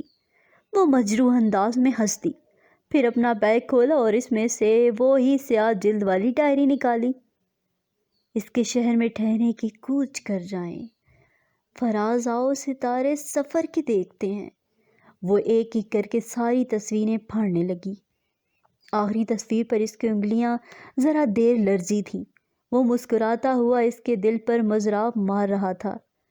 اچانک اس تصویر کو کسی نے اچک لیا۔ وہ چونک کر پلٹی تو اپنے پیچھے کھڑے عمر کو دیکھ کر اس کا دل دھک سے رہ گیا۔ اس کے اعصاب پر ایسا اثر ہوا جیسے کوئی وائلن کے تنے ہوئے تاروں پر کھٹ کھٹ ہاتھ مار رہا ہو۔ تصویریں پھاڑنے سے کاتب تقدیر کا لکھا ہوا نہیں پھٹ سکتا۔ جو لوح محفوظ پر تحریر ہے، اسے مٹا ڈالو تو بات بنے۔ اس کی اٹھی ہوئی نگاہوں میں جھانکتے ہوئے وہ بولا تو اس نے گھبرا کر پلکوں کا جال گرا دیا۔ دفعتاً ایک شرمندگی اور اداسی اس نے پر غلبہ پا لیا۔ اس کے چہرے پر بکھری سرخی میں یک بیک اضافہ ہو گیا اور عمر کو لگا جیسے کسی نے اس کے چہرے پر سرخ رنگ کا برش پھیر دیا ہو۔ اس نے اس کے جھکے سر پر ہاتھ رکھ کر اس کا چہرہ اپنی طرف گھمایا۔ تم وہاں سے اٹھ کر آ گئیں، تمہارا خیال تھا تمہیں کسی نے نہیں دیکھا، سب بے خبر تھے۔ ہاں شاید بے خبر ہی تھے، مگر ایک باخبر کو تم شاید بھول گئیں، جس کا دھیان صرف تمہاری طرف تھا، جو تمہاری طرف سے بیگانہ نہیں تھا۔ اس نے براہ راست اس کی آنکھوں میں جھانکا تھا جہاں دھند پھیل رہی تھی، پھر یہ دھند نمی میں بدل گئی، دوسرے پل وہ آنکھیں ٹلملانے لگیں۔ رباب جتنی تمہارے اعصاب پر سوار ہے اتنی میرے نہیں۔ وہ اس کے بالوں کو ہلکے سے منتشر کرتے ہوئے بولا تو وہ سر جھکا گئی، پھر ہلکی سی سانس بھرتے ہوئے اپنے گداز ہاتھ سے آہستگی سے اس کا ہاتھ روک دیا اور رخ موڑتے ہوئے بولی، کیا رباب کا واپس آنا، ہمیشہ کے لیے لوٹ آنا، آپ کے لیے خوش آئندہ نہیں ہے؟ ایک عجیب سی افسردگی اس کی فطری شوخی بجھا کر رکھ گئی تھی۔ اس وقت وہ ایک میچور اور سنجیدہ سی عورت دکھائی دے رہی تھی۔ ہے، بلکہ سب کے لیے ہے، اور اس کے ساتھ جو ٹریجڈی ہوئی ہے اس پر مجھے افسوس ہے، مگر افسوس کرنے اور خوشی ہونے کا مطلب یہ تو نہیں ہے کہ میں اس سے شادی کر لوں۔ وہ قدرے اطمینان سے بولا۔ وہ تڑپ کر پلٹی، مگر دوسرے پل نظریں ملتے ہی نم آلود پلکوں کو جھکا لیا اور اضطرابی انداز میں لب کاٹنے لگی۔ آخر یہ کبھی آپ کی خواہش رہی تھی؟ وہ گھٹی گھٹی آواز میں قدرے تیزی سے بولی۔ وہ بہت پرانی بات ہے جب یہ میری خواہش تھی، مگر اتنے سالوں کے درمیان وقفے کا ذکر سننا چاہو گی؟ وہ ہلکے سے مسکرایا تھا۔ وہ بے اختیار سر نفی میں ہلا گئی۔ خواہش اور محبت میں بہت فرق ہوتا ہے رمنا۔ اس نے گہری سانس کھینچتے ہوئے اس کے چہرے کی طرف بغور دیکھا۔ خواہش تو آدمی چاند کو چھونے کی اور اس پر جانے کی بھی کرتا ہے، اس کا مطلب یہ تو نہیں کہ وہ اس سے محبت کرتا ہے۔ کبھی کبھی آدمی بچے کی طرح ہو جاتا ہے، سامنے آ جانے والے کھلونے کے لیے مچل جاتا ہے، مگر اس کا یہ مطلب نہیں کہ آدمی ہمیشہ بچہ ہی رہے گا۔ بس یہ وقتی کیفیت ہوتی ہے، محبت نہیں۔ محبت ایک بار ہوتی ہے، اور جب محبت میں عقل کا فیصلہ بھی شامل ہو تو وہی مکمل اور مضبوط اور پائیدار ہوتی ہے۔ اور میرے جیسا شخص عقل کو ہمیشہ پاسبان کے طور پر ساتھ رکھتا ہے۔ میں تمہیں محض خواہش کے تحت نہیں، دل کی تمام تر وابستگی، آمادگی کے ساتھ اپنا رہا ہوں۔ کبھی کبھی بے کوئی اضطراب کے بغیر، یہ کہتے ہوئے اس نے بھرپور نظروں سے اس کے چہرے کا جائزہ لیا جہاں اس کی باتیں سرخی پن کر بکھر رہی تھیں۔ احمق لڑکی، اسی لیے دانا کہتے ہیں آنکھیں روح کی کھڑکیاں ہوتی ہیں، ان میں جھانکنا سیکھیے، دھوکے سے محفوظ رہیں گے۔ چلو کھانا لے کر آیا ہوں، میں نے بھی نہیں کھایا ابھی تک۔ وہ اس کا ہاتھ پکڑنے اس کے لیے نزدیک آیا، پھر ٹھٹک گیا۔ وہ دھیرے دھیرے سسکیاں بھر رہی تھی، اس کے ہاتھ پکڑتے ہی کھل کر رو پڑی۔ وہ بے ساختہ ہی ایک ہی ٹھنڈی سانس بھر کر رہ گیا۔ میری تصویریں پھاڑنے کا غم ہے نا، تو میں ایسی تمہیں بہت سی کھنچوا کر دے دوں گا، بلکہ اب تو میں تمہیں خود مجسم تمہارے سامنے رہوں گا۔ پھر کیوں رو رہی ہو؟ وہ اس کی طرف جھکا۔ آپ بھی بھوکے ہیں اب تک میری وجہ سے۔ وہ اس کی بات سنی انسنی کر گئی اور خجالت سے بولی۔ جواباً اس نے گہری سانس کھینچی۔ تمہارا کیا خیال تھا میں وہاں رباب کے ساتھ بیٹھا کھا رہا ہوں گا؟ پلیز اب شرمندہ نہ کریں۔ وہ دوپٹے کے پلو سے ناک آنکھیں پونچھنے لگی، پھر یخلت گڑبڑا گئی۔ پورچ میں غازی کی گاڑی رکنے کی آواز آئی تھی۔ اس نے کھڑکی سے دیکھا، رباب، ہما اور آمنہ اتر رہی تھیں۔ آہاں، کوئی ڈرنے کی ضرورت نہیں ہے۔ وہ اسے تھامے ڈائننگ ٹیبل تک لے آیا۔ ڈنکے کی چوٹ پر کھاؤ، یہ لوگ بھی خوب ٹھونس کر آئے ہیں، اب ان سے نمٹنا میرا کام ہے۔ وہ اس کے لیے کرسی کھینچتے ہوئے بولا اور اس کے مقابل کرسی پر خود اطمینان سے بیٹھ گیا۔ اجنبی کتنا اکیلا ہے محبت کا سفر، اجنبی کتنا اکیلا ہے محبت کا سفر، تو میرے ساتھ نہ ہوتا تو میں ڈرتا رہتا۔ یہی یہ ناول اکیلا کتنا ہے سفر اختتام پذیر ہوا۔ امید کرتے ہیں ناول آپ کو بہت پسند آیا ہوگا۔ ویڈیو کو لائک کرنا، چینل کو سبسکرائب کرنا مت بھولیے گا۔ بہت شکریہ۔ اس کے بجائے اس کی ملازمہ نے تفصیل بتائی۔ فرحان صاحب کا فون آیا تھا سویرے سویرے، اور انہوں نے اپنی شادی کی خبر، بس جی یہ خبر سنتے ہی بی بی ایک طرف لڑک گئی۔ نہیں، مما کی طبیعت تو رات ہی سے خراب تھی، یہ خبر تو بس بہانہ بنی۔ رباب درمیان میں بولی۔ شاید فرحان کا دماغ بھی مقصود تھا۔ فرحان کی شادی کی خبر ان سب کے لیے بھی دھچکا تھی۔ کون ماں ہے جو بیٹے کی شادی کا ارمان دل میں نہیں رکھتی، مگر اولاد اتنی حساس ہو تب نہ۔ دادی جی ایک افسردہ سانس بھر کر رہ گئی۔ رباب کے منع کرنے کے باوجود بھی دادی چچا جان کے ساتھ رات بھر ہاسپٹل میں رہیں، مگر فجر سے کچھ دیر پہلے فضیلہ چچی کے انتقال کر جانے کی خبر خاندان بھر میں بم کی طرح پھٹی۔ لڑکیوں پر تو رنج سے سختہ طاری ہو گیا، اور جب سختہ ٹوٹا تو نہ تھمنے والے آنسوؤں کا سلسلہ چل نکلا۔ رباب کا کیا حال ہوگا؟ وہ تو بالکل تنہا ہوگی۔ رمنا کا دل رباب سے لپٹ کر رونے کو چاہا۔ وہ پہلی گاڑی میں ہی غازی کے ساتھ عبید ہاؤس روانہ ہو گئی، مگر اسے رباب سے لپٹنے کا موقع نہ ملا، نہ تسلی دینے، نہ اس کے ساتھ بیٹھ کر غم ہلکا کرنے کا۔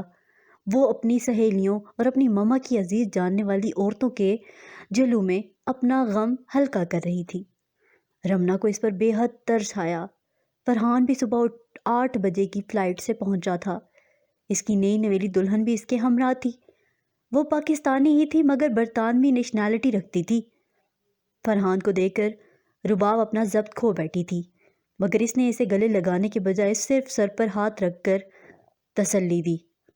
چچی کو ان کی آخری آرام گاہ تک پہنچا دیا گیا۔ ان کے بڑے سے گھر میں اتنے بہت سے لوگوں کی موجودگی کے باوجود ایک ناقابل برداشت ویرانی محسوس ہو رہی تھی۔ رباب اپنے کمرے میں بند ہو کر رہ گئی تھی۔ فرحان جانے کہاں تھا؟ اس کی بیوی ہی ساری رسمیں نبھا رہی تھی۔ دادی نے رباب کے پاس ٹھہرنا چاہا، مگر چچا جان انہیں زبردستی ساتھ لے گئے۔ رباب یا فرحان نے بھی ان کے جانے پر کسی قسم کا رد عمل ظاہر نہیں کیا۔ البتہ عمر کو فرحان نے ٹھہرنے کو کہا، مگر اس نے شائستگی سے معذرت کر لی۔ آپ وہاں رک جاتے تو اچھا تھا۔ رباب کتنی اکیلی ہو گئی ہے، کم از کم آپ کا آسرا تو رہتا۔ واپسی پر رمنا عمر سے بولی تو اس نے اسے بری طرح جھاڑ دیا۔ تم میری امی بننے کی کوشش مت کرو۔ وہ کھسیا کر چپ ہو گئی۔ ماما نے بھی آنکھوں آنکھوں میں اسے لتاڑا تھا۔ فرحان کی بیوی نے کسی کو بھی خاص متاثر نہیں کیا تھا، بلکہ فرحان کی بیوی کو دیکھ کر تو دادی کا رباب کے لیے اور دل گدزار ہو گیا تھا۔ مجھے تو اس عورت میں بالکل بھی مروت نہیں لگتی۔ خدا جانے اس کا رویہ رباب کے ساتھ کیسا ہوگا۔ اونچے گھر کی لڑکی ہے، مغرب میں بلی پڑی ہے، اور دل مات دارجی رشتہ دار نعتوں کی اہمیت کا کوئی تصور نہیں ہوتا۔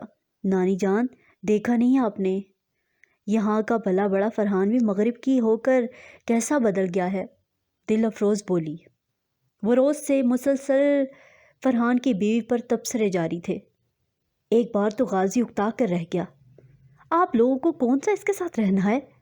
فرحان کو پسند ہے یہ کافی نہیں؟ میاں بیوی راضی تو کس کو کیا تکلیف ہے؟ اس کی بات پر عمر بے ساختہ مسکرایا تھا۔ ارے میں تو رباب بچی کی وجہ سے کہہ رہی ہوں، بڑے بھائی اور بھابھی تو ماں باپ کی جگہ ہوتے ہیں۔ ہاں تو رباب کو کوئی تکلیف ہوتی تو آپ سے ضرور کہتی نا۔ جب اسے ان سے کوئی شکایت نہیں ہے تو آپ بلا وجہ اس کے غم میں دبلی کیوں ہو رہی ہیں؟ غازی کو تو اب رباب کے نام سے بھی چڑ ہونے لگی تھی۔ وقت اپنی رفتار سے گزرتا رہا۔ چچی فضیلہ کا چہلم بھی ہو گیا، دادی بھی گاؤں لوٹ گئی۔ رباب کا غم دل سے لگائے۔ انہی دنوں رمنا بی کام فائنل کے امتحانات سے فارغ ہوئی تو پھوپھی نے عمر کے لیے اسے مانگ لیا۔ کسی کو بھی بھلا اس رشتے سے کیا انکار تھا، مگر رمنا کے لیے یہ کسی شوق سے کم نہ تھا۔ اس نے ایک روز ہمت کر کے پھوپھی سے ہی پوچھ لیا کہ کیا عمر بھائی کی رضامندی بھی شامل ہے یا نہیں۔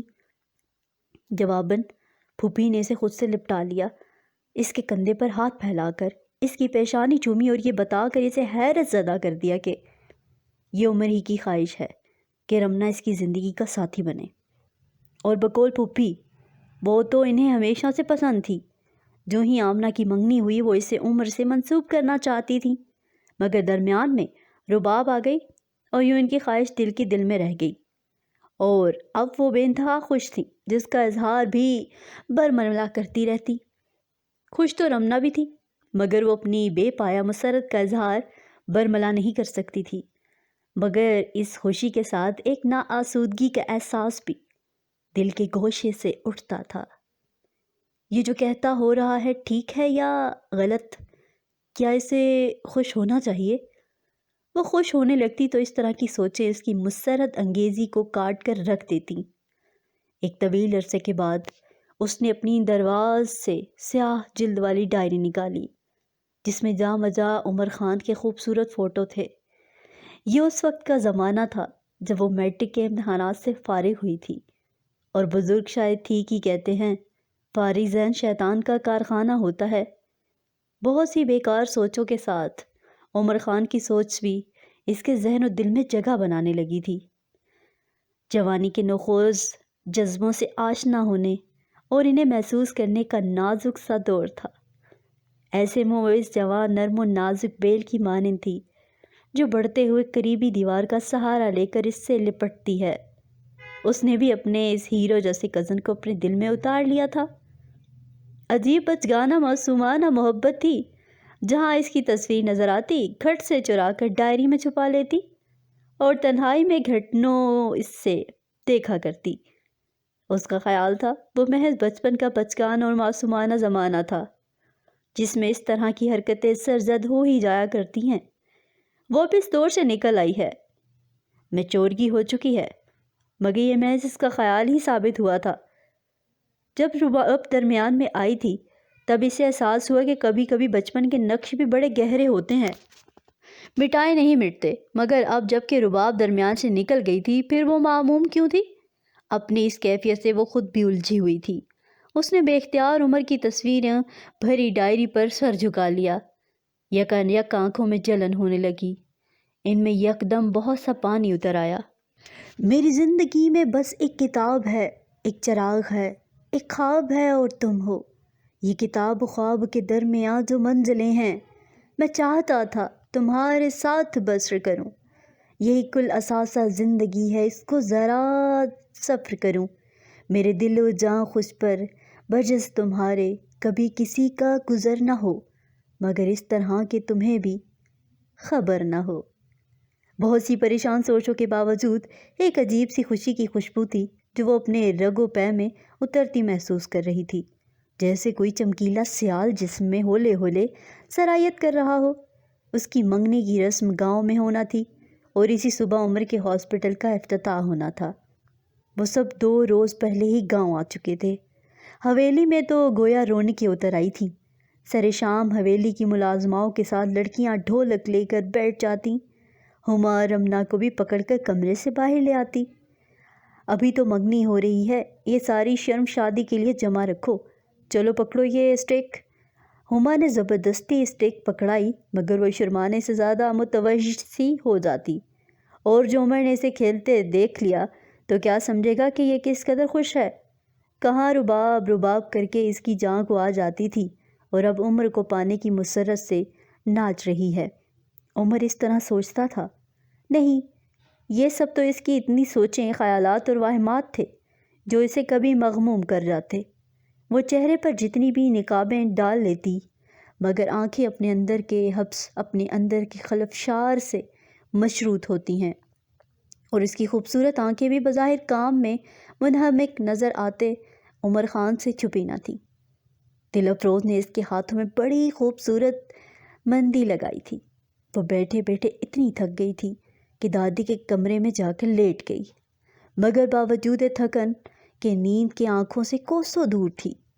اپنے ہاتھوں کو گھورتے ہوئے وہ سوچ رہی تھی، اگر یہ مہندی رباب کے ہاتھوں میں لگتی تو شاید عمر زیادہ خوش ہوتا۔ اس نے عمر کے چہرے پر بہت کچھ کھوجنا چاہا تھا، کوئی ایسا جذبہ جو اس کے اندر پھول کھلا دے، اس کی ڈولتی ناؤ کو ساحل پر یک لخت لے آئے، یا پھر کوئی ایسا تاثر جو اس ساری خوش فہمیوں کو اکھاڑ کر پھینکے، مگر وہ ناکام رہی تھی۔ پتہ نہیں اس شخص کے اعصاب مضبوط تھے یا اسے جذبوں پر نقابیں ڈالنے کا ہنر آتا تھا، یا پھر وہی چہرہ شناس نہ تھی۔ لڑکیاں لاپی میں ایک شور ہنگامہ اٹھائے ہوئے تھیں، مہندی بھی لگا رہی تھیں اور گانے بھی گا رہی تھیں کہ اچانک ان کی ہنسی کی جھنکار بند ہو گئی۔ ان کے مہندی والے ہاتھ ٹھٹر گئے۔ رباب اندر داخل ہوئی تھی اور ارد گرد سے بے نیاز بس دادی کی طرف بڑھی تھی۔ دوسرے پل ان سے لپٹ کر وہ زار و زار رو رہی تھی۔ قلف زدہ رباب عبید ایسی بکھری اور ٹوٹی دکھائی دے رہی تھی کہ کسی کے پاس اس قسم کا تصور بھی نہ تھا۔ آپ لوگوں نے مجھے بالکل ہی بھلا دیا دادی جان، میں بالکل اکیلی رہ گئی، بے ویران چوٹی کی مانند اکیلی، تنہا۔ اس کی ہچکیاں بند نہیں ہو رہی تھیں۔ فرحان نے آتے ہی پورے بزنس اپنا قبضہ جما لیا تھا، اور کبیر نے گھر پر، اور یوں اس گھر میں رباب کے لیے جگہ نہ رہی تھی، اور تھی بھی تو محض شو پیس جتنی۔ وہ اپنے ہی گھر میں جہاں حکم چلایا کرتی تھی، غیر رحم ہو کر رہ گئی تھی۔ ماما نے مجھے بالکل اکیلا کر دیا۔ اس کے آنسوؤں نے خوش رنگ محفل کو اداس کر دیا تھا۔ سب کی آنکھوں میں حیرت اور بے یقینی کی جگہ دکھ اور تعصف نے لے لی تھی۔ دادی نے اسے سمیٹ لیا، پھوپھی اور چچا نے اس کے سر پر دست شفقت رکھ دیا، مگر رمنا اپنی جگہ پتھر کی مورت بنی رہ گئی تھی۔ کوئی اور وقت ہوتا تو وہ سب سے پہلے دوڑ کر رباب سے لپٹ جاتی، اس سے زیادہ آنسو بہاتی، مگر جانے کیوں اس وقت اسے اپنے قدم من بھر کے لگ رہے تھے جو اٹھائے نہ اٹھ سکتے تھے۔ وہ کھڑکی سے لگی پتھرائی آنکھوں سے رباب کو دیکھتی رہی، حالات کی گردش کو محسوس کرتی رہی، پھر آہستگی سے پلٹی، مگر بیڈ تک جانا اسے بہت لمبی مسافت لگ رہا تھا۔ وہ وہیں قالین پر بیٹھ گئی اور اپنے ہاتھوں میں لگی مہندی کو تکنے لگی جو سوکھ چکی تھی۔ وہ اسے کھرچنے لگی۔ اس کی سمجھ میں اب آیا کہ اس کا دل اتنا مضطرب، بے قرار اور پراگندہ کیوں تھا۔ عمر کو پا لینے کی بدمست خوشی اس کے اندر پھول کیوں نہیں کھلا رہی تھی؟ اس کی ہیبی سی خوف کیوں تھا؟ اس لیے کہ خوشی عارضی تھی۔ اس نے دیوار سے ٹیک لگا کر آنکھیں موند لی۔ رباب کے علم میں یہ بات تھی یا نہیں کہ رمنا اور عمر کی منگنی ہو رہی ہے؟ بہرحال وہ صبح عمر کے ہاسپٹل کے افتتاح میں شرکت کے لیے لڑکیوں کے ساتھ خود بھی تیار ہو رہی تھی۔ گویا کہ اس کے چہرے پر دکھ رقم تھا، مگر آنکھوں میں طمانینت تھی جو اپنوں کی بخشی ہوئی تھی۔ ارے تم ابھی تک یوں ہی بیٹھی ہو، تیار نہیں ہوئی؟ آمنہ رمنا کو دیکھ کر ٹھٹکی۔ نانی جان نے تیار شیار ہونے پر پابندی لگا دی ہے۔ ان کا کہنا ہے رمنا سفید چادر کا بکل مار کر اس ہاسپٹل کی اوپننگ میں شرکت کرے گی، ورنہ دلہن کے اجلے چہرے کو کسی کی نظر لگ جائے گی اور محترمہ کا رنگ و روپ ماند ہو جائے گا۔ ہما جواباً بالوں میں برش چلاتے ہوئے بولی اور رمنا کی طرف دیکھ کر شرارت سے آنکھ دبائی۔ کسی کی تو کیا عمر بھائی کی ہی نظر لگ جائے گی۔ ہما کو تو چیرنے کا موقع چاہیے تھا اور وہ زبردستی کی مسکراہٹ سجائے بیٹھی رہی۔ عمر کے ہاسپٹل کے بڑے سے ہال میں کھانے کا انتظام کیا گیا تھا۔ رمنا نے دیکھا عمر سارا وقت بے حد تر و تازہ مسکراہٹ کے ساتھ ادھر ادھر مہمانوں کی آؤ بھگت کرتا دکھائی دیا۔ بات بات پر ہنسی اس کے لبوں کی تراش میں پھیلی تھی۔ اتنا خوش تو وہ اسے کبھی نہ دکھائی دیا تھا۔ اس کی نظریں رباب پر انہیں تو اپنے پہلو سے آنچ اٹھتی محسوس ہونے لگتی اور دکھ کی ایک شدید لہر سینے سے اٹھ کر پورے جسم میں سرایت کرتی محسوس ہونے لگتی۔ اس کا دل چاہا وہ اس وقت وہاں سے اٹھ کر بھاگ جائے، سب کی نظروں سے دور، اس محفل سے دور، ان تمام سوچوں سے دور۔ کھانا شروع ہوا تو وہ چپکے سے وہاں سے نکل کر حویلی میں آ گئی۔ اسے پہلی بار شدت سے احساس ہوا کہ وہ اپنا آپ بری طرح عمر کے سامنے ہار چکی ہے اور اب اسے اپنے ہاتھوں سے کھو رہی ہے۔ مگر کھونا کیسا؟ جسے پایا ہی نہیں تھا، اسے کھونے کا کیا سوال؟ ہاں عمر اس کا تھا ہی کب؟ کسی کو اپنا سوچ لینے سے کوئی اپنا تو نہیں ہو جاتا۔ محبت زبردستی کسی کو چھین کر پا لینے کا نام تو نہیں ہے، یہ تو ایک دوسرے کے اندر اگنے کا نام ہے، اور وہ عمر کے اندر کبھی اگی ہی نہ تھی۔ ایک افسردگی اس کی روح پر طاری ہو گئی۔ وہ مجروح انداز میں ہنس دی، پھر اپنا بیگ کھولا اور اس میں سے وہی سیاہ جلد والی ڈائری نکالی۔ اس کے شہر میں ٹھہرے کہ کوچ کر جائیں، فراز آؤ ستارے سفر کے دیکھتے ہیں۔ وہ ایک ایک کر کے ساری تصویریں پھاڑنے لگی۔ آخری تصویر پر اس کی انگلیاں ذرا دیر لرزی تھیں۔ وہ مسکراتا ہوا اس کے دل پر مضراب مار رہا تھا۔ اچانک اس تصویر کو کسی نے اچک لیا۔ وہ چونک کر پلٹی تو اپنے پیچھے کھڑے عمر کو دیکھ کر اس کا دل دھک سے رہ گیا۔ اس کے اعصاب پر ایسا اثر ہوا جیسے کوئی وائلن کے تنے ہوئے تاروں پر کھٹ کھٹ ہاتھ مار رہا ہو۔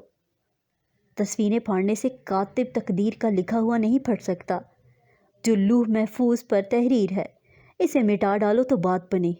اس کی اٹھی ہوئی نگاہوں میں چھانکتے ہوئے وہ بولا تو اس نے گھبرا کر پلکوں کا جال گرا دیا۔ دفتراً ایک شرمندگی اور اداسی اس نے پر غلبہ پا لیا۔ اس کے چہرے پر بکھری سرخی میں یک بیک اضافہ ہو گیا اور عمر کو لگا جیسے کسی نے اس کے چہرے پر سرخ رنگ کا برش پھیر دیا ہو۔ اس نے اس کے جھکے سر پر ہاتھ رکھ کر اس کا چہرہ اپنی طرف گھمایا۔ تم وہاں سے اٹھ کر آ گئیں، تمہارا خیال تھا تمہیں کسی نے نہیں دیکھا، سب بے خبر تھے۔ ہاں شاید بے خبر ہی تھے، مگر ایک باخبر کو تم شاید بھول گئیں، جس کا دھیان صرف تمہاری طرف تھا، جو تمہاری طرف سے بیگانہ نہیں تھا۔ اس نے براہ راست اس کی آنکھوں میں جھانکا تھا جہاں دھند پھیل رہی تھی، پھر یہ دھند نمی میں بدل گئی، دوسرے پل وہ آنکھیں ٹلملانے لگیں۔ رباب جتنی تمہارے اعصاب پر سوار ہے اتنی میرے نہیں۔ وہ اس کے بالوں کو ہلکے سے منتشر کرتے ہوئے بولا تو وہ سر جھکا گئی، پھر ہلکی سی سانس بھرتے ہوئے اپنے گداز ہاتھ سے آہستگی سے اس کا ہاتھ روک دیا اور رخ موڑتے ہوئے بولی، کیا رباب کا واپس آنا، ہمیشہ کے لیے لوٹ آنا، آپ کے لیے خوش آئندہ نہیں ہے؟ ایک عجیب سی افسردگی اس کی فطری شوخی بجھا کر رکھ گئی تھی۔ اس وقت وہ ایک میچور اور سنجیدہ سی عورت دکھائی دے رہی تھی۔ ہے، بلکہ سب کے لیے ہے، اور اس کے ساتھ جو ٹریجڈی ہوئی ہے اس پر مجھے افسوس ہے، مگر افسوس کرنے اور خوشی ہونے کا مطلب یہ تو نہیں ہے کہ میں اس سے شادی کر لوں۔ وہ قدرے اطمینان سے بولا۔ وہ تڑپ کر پلٹی، مگر دوسرے پل نظریں ملتے ہی نم آلود پلکوں کو جھکا لیا اور اضطرابی انداز میں لب کاٹنے لگی۔ آخر یہ کبھی آپ کی خواہش رہی تھی؟ وہ گھٹی گھٹی آواز میں قدرے تیزی سے بولی۔ وہ بہت پرانی بات ہے جب یہ میری خواہش تھی، مگر اتنے سالوں کے درمیان وقفے کا ذکر سننا چاہو گی؟ وہ ہلکے سے مسکرایا تھا۔ وہ بے اختیار سر نفی میں ہلا گئی۔ خواہش اور محبت میں بہت فرق ہوتا ہے رمنا۔ اس نے گہری سانس کھینچتے ہوئے اس کے چہرے کی طرف بغور دیکھا۔ خواہش تو آدمی چاند کو چھونے کی اور اس پر جانے کی بھی کرتا ہے، اس کا مطلب یہ تو نہیں کہ وہ اس سے محبت کرتا ہے۔ کبھی کبھی آدمی بچے کی طرح ہو جاتا ہے، سامنے آ جانے والے کھلونے کے لیے مچل جاتا ہے، مگر اس کا یہ مطلب نہیں کہ آدمی ہمیشہ بچہ ہی رہے گا۔ بس یہ وقتی کیفیت ہوتی ہے، محبت نہیں۔ محبت ایک بار ہوتی ہے، اور جب محبت میں عقل کا فیصلہ بھی شامل ہو تو وہی مکمل اور مضبوط اور پائیدار ہوتی ہے۔ اور میرے جیسا شخص عقل کو ہمیشہ پاسبان کے طور پر ساتھ رکھتا ہے۔ میں تمہیں محض خواہش کے تحت نہیں، دل کی تمام تر وابستگی، آمادگی کے ساتھ اپنا رہا ہوں۔ کبھی کبھی بے سکوئی اور کوئی اضطراب کے بغیر۔ یہ کہتے ہوئے اس نے بھرپور نظروں سے اس کے چہرے کا جائزہ لیا جہاں اس کی باتیں سرخی پن کر بکھر رہی تھیں۔ احمق لڑکی، اسی لیے دانا کہتے ہیں آنکھیں روح کی کھڑکیاں ہوتی ہیں، ان میں جھانکنا سیکھیے، دھوکے سے محفوظ رہیں گے۔ چلو کھانا لے کر آیا ہوں، میں نے بھی نہیں کھایا ابھی تک۔ وہ اس کا ہاتھ پکڑنے اس کے لیے نزدیک آیا، پھر ٹھٹک گیا۔ وہ دھیرے دھیرے سسکیاں بھر رہی تھی، اس کے ہاتھ پکڑتے ہی کھل کر رو پڑی۔ وہ بے ساختہ ہی ایک ہی ٹھنڈی سانس بھر کر رہ گیا۔ میری تصویریں پھاڑنے کا غم ہے نا، تو میں ایسی تمہیں بہت سے کھنچوا کر دے دوں گا، بلکہ اب تو میں تمہیں خود مجسم تمہارے سامنے رہوں گا۔ پھر کیوں رو رہی ہو؟ وہ اس کی طرف جھکا۔ آپ بھی بھوکے ہیں اب تک میری وجہ سے۔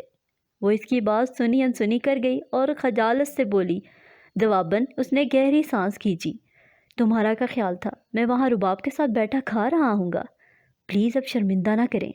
وہ دوپٹے کے پلو سے ناک آنکھیں پونچھنے لگی، پھر یخلت گڑبڑا گئی۔ پورچ میں غازی کی گاڑی رکنے کی آواز آئی تھی۔ اس نے کھڑکی سے دیکھا، رباب، ہما اور آمنہ اتر رہی تھیں۔ آہاں، کوئی ڈرنے کی ضرورت نہیں ہے۔ وہ اسے تھامے ڈائننگ ٹیبل تک لے آیا۔ ڈنکے کی چوٹ پر کھاؤ، یہ لوگ بھی خوب ٹھونس کر آئے ہیں، اب ان سے نمٹنا میرا کام ہے۔ وہ اس کے لیے کرسی کھینچتے ہوئے بولا اور اس کے مقابل کرسی پر خود اطمینان سے بیٹھ گیا۔ اجنبی کتنا اکیلا ہے محبت کا سفر، اجنبی کتنا اکیلا ہے محبت کا سفر، تو میرے ساتھ نہ ہوتا تو میں ڈرتا رہتا۔ یہیں یہ ناول اکیلا کتنا ہے سفر اختتام پذیر ہوا۔ امید کرتے ہیں ناول آپ کو بہت پسند آیا ہوگا۔ ویڈیو کو لائک کرنا، چینل کو سبسکرائب کرنا مت بھولیے گا۔ بہت شکریہ۔